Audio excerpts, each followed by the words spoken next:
Bonjour, je m'appelle Corinne Rignac. Tout d'abord, je tiens à m'excuser parce que je peux pas être là aujourd'hui à cause de mes études, mais je tenais quand même à à vous laisser un petit quelque chose.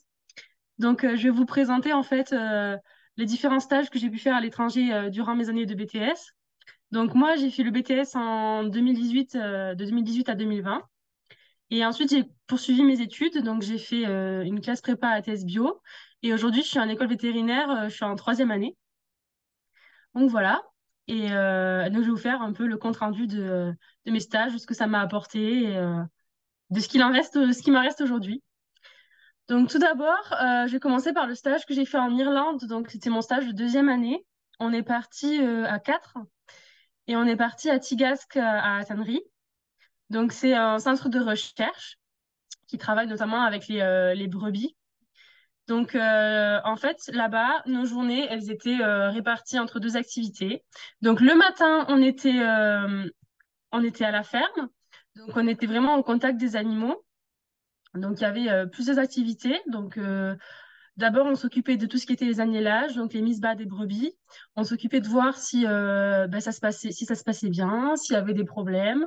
Et quand il y avait des problèmes, du coup, on intervenait pour prévenir déjà les soigneurs que quelque chose n'allait pas, pour aller aider peut-être les brebis à mettre bas. Donc, par exemple, retourner les agneaux s'ils sont dans des mauvaises positions, ou les aider un peu à sortir en les guidant. Donc voilà. On a pu voir aussi des césariennes avec des vétérinaires. Donc on n'a pas pu les faire, mais on a pu y assister. Donc c'est quand même super enrichissant pour ceux qui veulent poursuivre dans ce cursus-là. Et ensuite, on a vu du coup tout ce qui est plus du soin quotidien, donc l'identification des agneaux, le biberonnage et tout ce qui est le soin des box et tout ça. Donc enlever la paille, repailler, etc. Donc vraiment, moi, j'ai trouvé ça génialissime parce que c'est quelque chose que qu'on voit très rarement. C'est difficile d'approcher en fait les agnelages. Et donc pour ceux qui veulent faire vétérinaire plus tard ou qui veulent travailler avec les animaux, c'est vraiment enfin, c'est vraiment rare d'avoir la chance d'y assister. Donc ça vaut le coup. Et même en études vétérinaires, c'est quelque chose qu'on voit relativement tard dans notre cursus. Donc vraiment, j'ai adoré ce stage. Donc, pour ce qui est de l'après-midi, donc on change un peu de sujet. On était dans les laboratoires. Donc, dans les laboratoires, nous, ce qu'on avait fait, c'est qu'on avait travaillé sur la coprologie, donc sur les analyses des parasites dans les fesses. Donc, on cherchait différents parasites. Donc, ça peut être des coccidies, donc c'est celle qu'il y a au milieu de mon écran. Donc, les coccidies, ça va toucher en fait surtout les animaux jeunes, donc les agneaux. Puis les strongles, ça, c'est des vers qu'on va retrouver plutôt chez les adultes. Et donc, on cherchait, nous, à identifier ces parasites et à les compter grâce à des méthodes d'analyse. Donc, nous, on a travaillé sur la méthode FECPAC en comparaison avec une autre méthode. Donc, c'était notre sujet de stage. Et sinon, dans le labo, ils font aussi d'autres choses. Ils font notamment de la PCR. Et donc, en fait, leurs objectifs, ça va être déjà tout d'abord de suivre le parasitisme du troupeau et de chercher du coup des traitements pour traiter ces parasites, sachant qu'en fait les parasites ils peuvent développer des résistances. Donc avec les analyses PCR par exemple, on a pu chercher des gènes de résistance chez les parasites pour essayer justement d'adapter en fait les traitements au fur et à mesure des années. Et ils réalisent aussi une amélioration génétique des ovins. Donc, en fait, ils essaient de croiser différentes races d'ovins pour avoir, au fur et à mesure du temps, une race mixte, du coup, qui est améliorée, donc qui est une meilleure mère, qui est plus adaptée pour l'élevage, pour avoir des agneaux et tout ça. Donc, encore une fois, c'est des choses qu'on revoit, enfin, que moi, j'ai pu retravailler plus tard dans mes études. Et c'est une première approche qui est super intéressante et qui permet de faire aussi des super sujets de stage. Donc, voilà, super enrichissant. Au-delà de l'aspect travail, l'Irlande, c'est aussi une super équipe. Donc, comme je l'ai dit, nous, on est partis à 4. Je suis partie avec Marie, Charles et Adrien. Donc, c'était des étudiants de ma promo. Et on a été accueillis par une super équipe là-bas. Enfin, vous verrez, si vous avez l'occasion d'y aller, à quel point les gens sont accueillants là-bas. à quel point bah, c'est chaleureux et que voilà, il y a plein de choses à faire en Irlande. Enfin, on y mange très bien. Et, et voilà, donc pour ceux qui se posaient la question d'aller en Irlande ou pas, moi je trouve que d'un point de vue humain, c'est super intéressant. D'un point de vue langue, ça nous permet d'améliorer notre anglais. Il faut pas avoir peur de ça aussi parce que, enfin, nous, dans notre groupe, il y en avait qui maîtrisaient moins bien l'anglais que d'autres.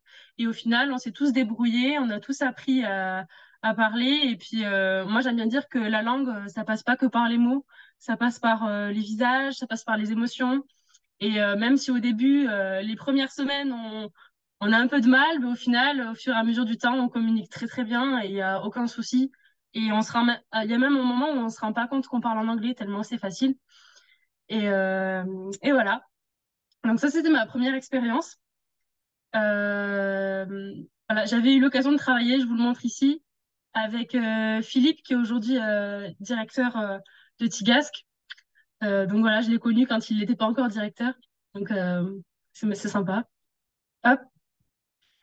Voilà, donc l'autre stage que j'avais fait à l'étranger, c'était en Inde. Donc j'étais partie avec le programme DEFIA, c'était au cours de ma première année.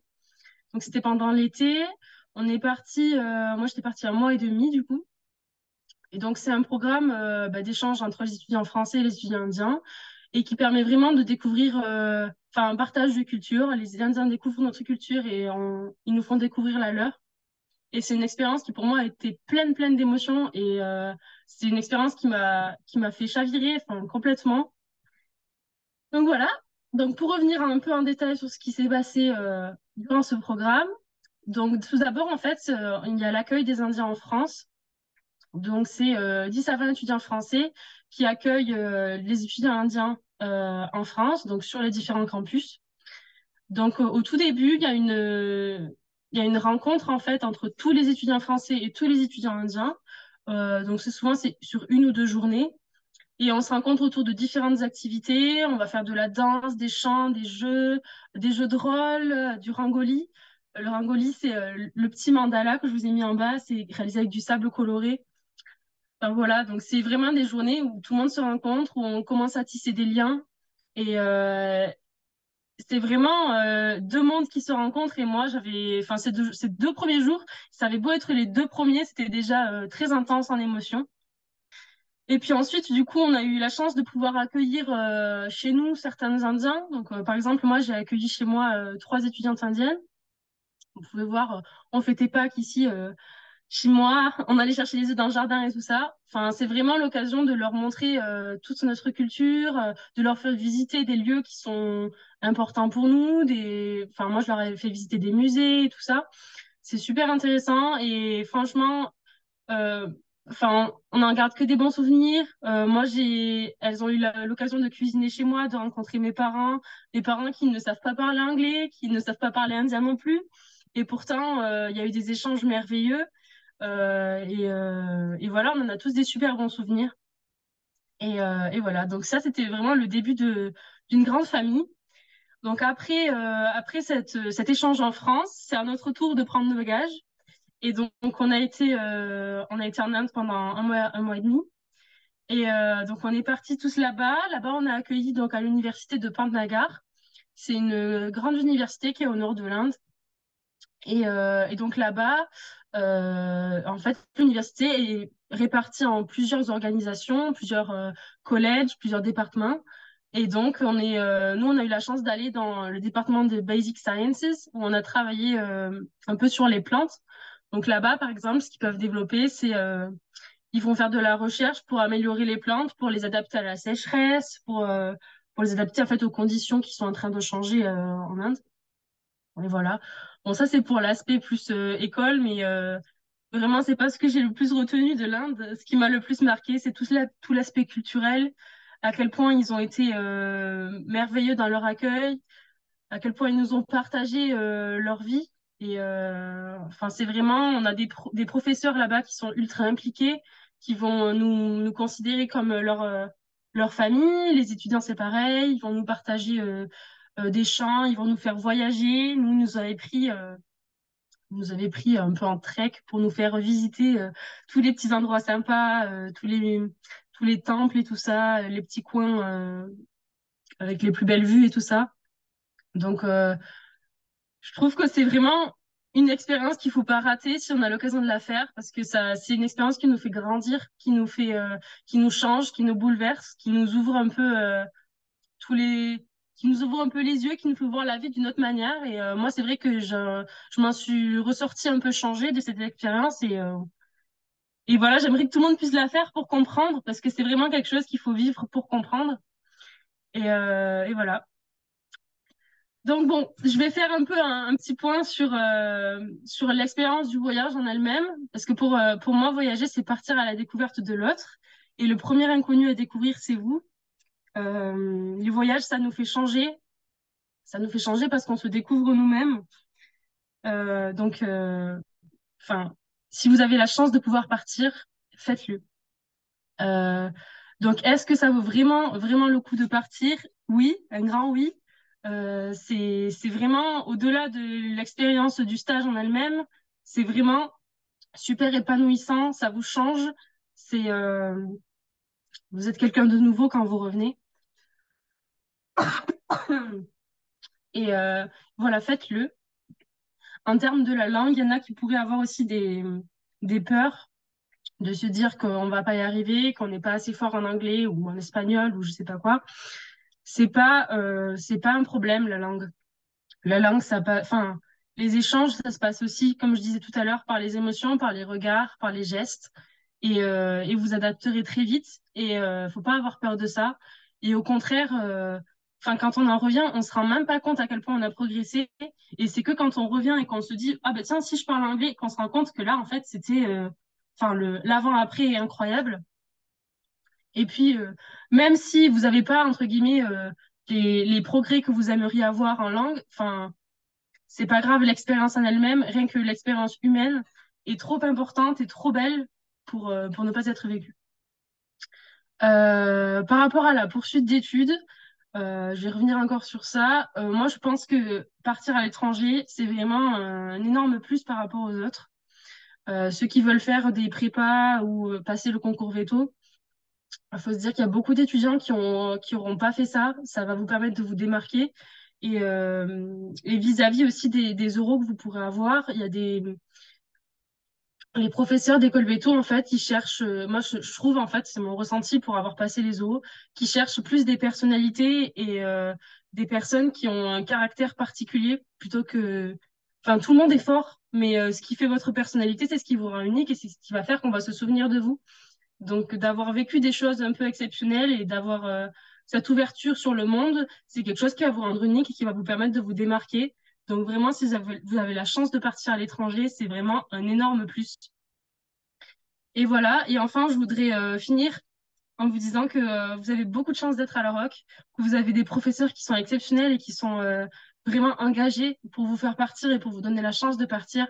Et que malheureusement, c'est pas la chance dans beaucoup d'autres établissements. C'est pas la même chose dans beaucoup d'autres établissements. Donc, vous avez la chance de pouvoir partir, que les choses soient un peu plus organisées pour vous, que ce soit plus simple. Donc, prenez cette chance-là et partez et profitez au max. Et voilà. Je vous fais des gros bisous et je vous souhaite beaucoup de chance pour l'avenir. Et partez, parce que c'est vraiment les meilleures expériences que vous aurez de toute votre vie, les meilleurs souvenirs. Et voilà. Bisous! Ouais, merci beaucoup, Coriandre. Merci vraiment beaucoup. On t'enverra les applaudissements de la salle. Hein? Pas de souci. Et Je commence à rougir. non, mais franchement, c'était très émouvant. Et moi, j'ai trouvé ça très fort et très émouvant. Donc, c'était chouette, quoi.